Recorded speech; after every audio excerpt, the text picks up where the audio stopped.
দোষ না হয় তাই মাঝে মাঝে খেয়ে আসে আমাদের থেকে শ্রী ভক্তগণ। এই জন্য হাত ধরেছে, জ্যাঠাইমা ছেড়ে দাও বলছি। গোবিন্দ একটু রাসধারী করে কানাই বলছি, কৃষ্ণ বলছে জ্যাঠাইমা ফল ভালো হবে না, ছেড়ে দাও বলছি। বললো ছেড়ে দেবো?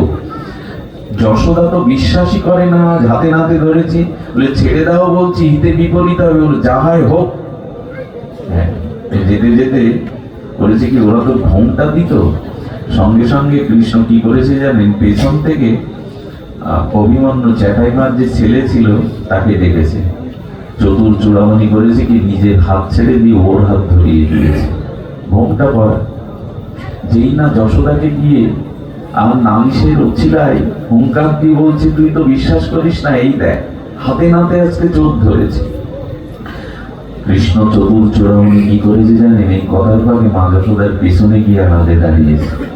বলে এই দেখ